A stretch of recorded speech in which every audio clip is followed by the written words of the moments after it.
20대에 1억 모으는 극단적인 방법들. 30살이 되기 전에 1억 만들기. 평범함을 버린 선택. 평범한 20대의 삶을 살고 있던 김민수는 어느 날 자신의 통장 잔고를 보고 충격을 받았다. 27살이 되도록 모아놓은 돈이 고작 200만 원. 주변 친구들이 하나둘 집을 사고 결혼을 준비하는 모습을 보며 그는 극단적인 결심을 했다. 30살 전에 1억을 모으겠다. 그의 여정은 평범함과의 결별에서 시작되었다. 1단계 생존비 최소화의 극한 실험. 민수는 먼저 자신의 지출을 뼈까지 깎아내리기로 했다. 월세 50만 원짜리 원룸에서 나와 고시원으로 이사했다. 월 25만 원. 여기서 끝이 아니었다. 식비는 하루 5천 원으로 제한했다. 편의점 도시락 대신 마트에서 쌀 10kg를 사서 밥만 해먹고 계란과 라면으로 단백질과 나트륨을 보충했다. 친구들과의 회식은 모두 거절했다. 커피숍 대신 집에서 믹스커피를, 옷은 중고나라에서만 샀다. 이런 극단적인 절약으로 월 생활비를 30만 원 이하로 줄였다. 하지만 이것만으로는 1억 모으기에 턱없이 부족했다. 문제는 수입이었다. 2단계 시간을 파는 전사가 되다.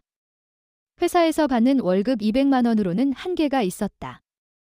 민수는 퇴근 후와 주말의 모든 시간을 돈으로 바꾸기로 했다. 퇴근 후 6시부터 10시까지는 배달 아르바이트를 했다. 월 80만 원 추가 수입. 주말에는 이사 아르바이트와 행사 도우미 일을 했다. 한 달에 60만 원 더. 여기서 그치지 않았다. 새벽 5시부터 7시까지는 신문 배달을, 점심시간에는 회사 근처에서 전단지 배포 아르바이트를 했다. 잠은 하루 4에서 5시간만 잤다. 이렇게 해서 한 달 총 수입은 400만 원이 되었다. 생활비 30만 원을 제외하면 월 370만 원을 저축할 수 있었다. 3단계 스킬을 돈으로 바꾸는 마법. 단순 노동으로는 한계가 있다는 것을 깨달은 민수는 자신만의 스킬을 개발하기로 했다. 컴퓨터 전공이었던 그는 잠들기 전 일에서 이 시간을 투자해 프로그래밍 실력을 늘렸다. 6개월 후 간단한 웹사이트를 만들 수 있게 되자 프리랜서 플랫폼에서 일을 받기 시작했다. 처음에는 20만 원짜리 작은 프로젝트부터 시작해서 1년 후에는 월 100만 원 이상의 외주 수입을 올릴 수 있게 되었다. 동시에 그는 자신의 절약 노하우와 부업 경험을 블로그에 기록하기 시작했다. 6개월 후 광고 수익이 월 30만 원까지 올라왔다. 4단계 위험을 감수한 투자 실험. 모은 돈을 그냥 저축만 하면 1억 달성에 너무 오랜 시간이 걸린다는 것을 계산한 민수는 투자에 뛰어들었다. 하지만 그의 투자법은 남달랐다. 먼저 500만 원으로 주식 공부를 시작했다. 매일 새벽 4시에 일어나 해외 증시를 확인하고 출근길과 퇴근길에는 경제 뉴스와 기업 분석 자료를 읽었다. 처음 6개월간은 100만 원을 잃었다. 하지만 포기하지 않았다. 대신 더 보수적인 투자로 방향을 바꿨다. 배당주 중심의 포트폴리오를 구성하고 매월 모은 돈의 70%는 안전한 투자에 30%는 성장주에 투자했다. 5단계 극한의 부업 포트폴리오. 2년이 지나자 민수의 수입원은 다양해졌다. 본업 200만 원, 배달 아르바이트 80만 원, 프리랜서 개발 120만 원, 블로그 광고 50만 원, 주식 배당금 20만 원으로 월 총 수입이 470만 원에 달했다. 그는 여기서 멈추지 않았다.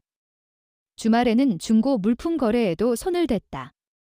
온라인으로 저렴하게 구입한 전자제품을 수리해서 되파는 일이었다. 한 달에 30대 50만 원의 추가 수익을 올렸다. 또한 자신이 거주하는 고시원 근처에서 원룸을 하나 얻어 에어비앤비로 운영했다.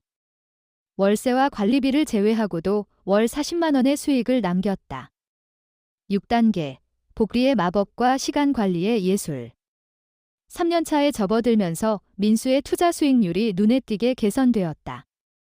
꾸준한 공부와 경험으로 연 15%의 수익률을 달성할 수 있게 되었다.